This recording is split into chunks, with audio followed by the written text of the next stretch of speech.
Hello everyone, जय Jagannath. Welcome to my channel Odia blogger by Swarna. आज मु आपण मानक देखैको जाउची घरे बना हेतिबा आलू चप।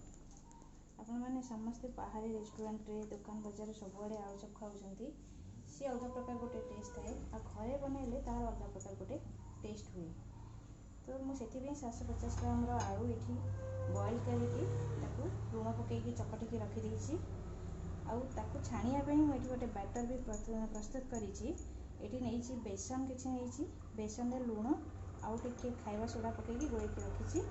ता सहित आलू रे मु मसला नहीं गोटे बड़ ओनियन टे काटिकी रखी।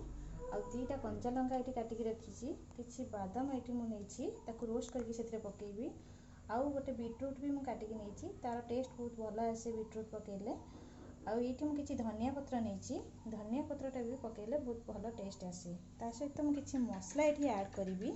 ये मुझे स्वाद अनुसार लुण नहीं गोटे चामच हलदी गुंड आउ किसी गरम मसला गोटे चामच धनिया गुंड गोटे चामच लंका गुंड गोटे चामच जीरा गुंड आउ टिके अदा रसुण पेस्ट मुझे। प्रथम आम ए कड़े गरम करवा।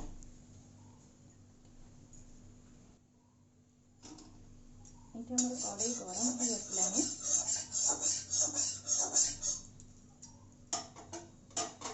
तो से मु 2 चामच सोरिष तेल ये ऐड करी। से मसला सब ऐड करी। ठीक है,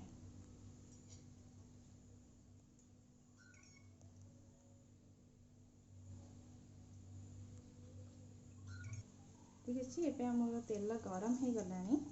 तो ये मसला मुझे ऐड करी। टी अदा रसुण पेस्ट मुझे अल्प नहीं गोटे चामच नहीं किसी हलदी गुंड गोटे चामच नहीं लंका गोटे चामच नहीं लंका गुंड गोटे चामच जीरा गुंड गोटे चामच धनिया गुंड गोटे चामच और टिके गरम मसला नहीं टिके मुझे पानी ऐड करी। पानी टिके दूसरी कहीं मसलाटा ना पोड़ी जीव। मीडियम फ्लेम रे आपको सब मसलाटा को कषिबे। मुझे पियाजटा पकेबी। तो पियाजटा काटिक रखी पकेबी। पियाजटा टिके कंचा कंचा रहा दरकार। तो से मुझे पछरे पियाजटा ऐड कर से लंकाटा को पकाउछि आउ बीटरूटा पकाउछि।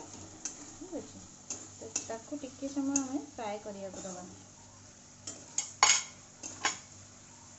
टिके फ्राए हो गला परे मुझे ये तेलटा गरम करी जो नट्स टे मुझे छाणी से आलू रे ऐड करी। ताको कंचा ऐड कले भल लगे टिके छाणी देले भी भल लगे। मसलाटा हो तो मुझे आलू को ऐड करी। आलूटा चकटिकी रखी आलूटा टे कषिदेवा। ठीक है,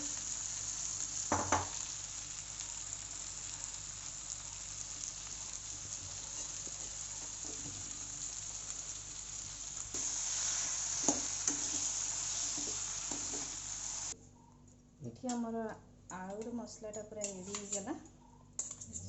ताको कषिकी गोटे बाउल को फास्ट बाहर करदेली। टिके समय ठंडा हाँवाई छाड़देवे ना गरम गरम ताको करहबनी हाथ भी पोड़ीज।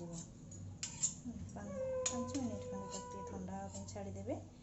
तापर आर छोट छोट मु गोला सब प्रस्तुत करी छाणिया। मुझे धनिया पत्रटा जो काटिक रखी से ऐड कर गोले की छणा हम। ठीक अच्छे, ये कड़ाई बसैले कड़ाई तेल गरम हो गला मैं आलूटा को छाणा। ठीक अच्छे, तो आलूर ये मुझे प्रस्तुत कर तार सब गोल गोल करके छोट छोट गोल गोल गोला गोला कर।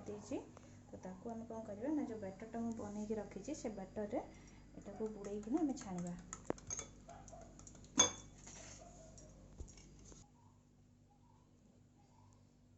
बैटरटा प्रस्तुत कर रखी बुड़े हम ए छाणीबा आउटा को फर्स्ट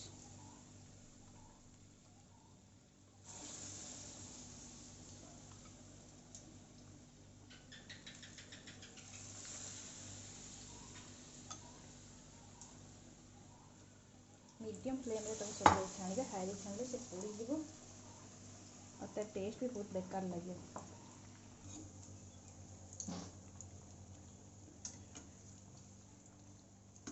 ये आम देखुं आलूटा पूरा हो आसलानी तार कलर भी चेंज हो गलानी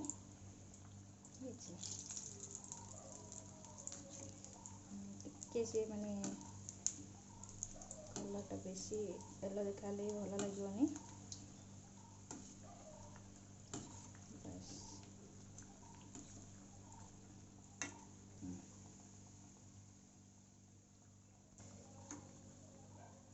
ये आलूटा आमर हो गला मैं बाहर कर रखुची।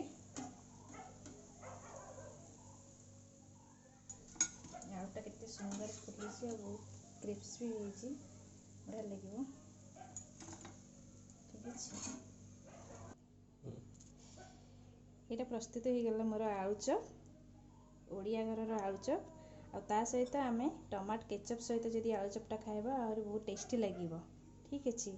आपन को मोर वीडियो केमती लगिला मते कमेंट करी जणेबे ता सहित मो चैनल को जो मैंने सब्सक्राइब करना सब्सक्राइब करेंगे और लाइक भी करेंगे। और आज मुझे आपण मानक गोटे किचन टिप्स देवाक चाहूँगी।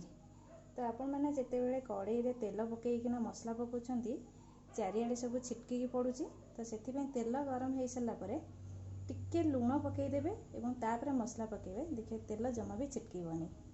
तो रोची जय जगन्नाथ।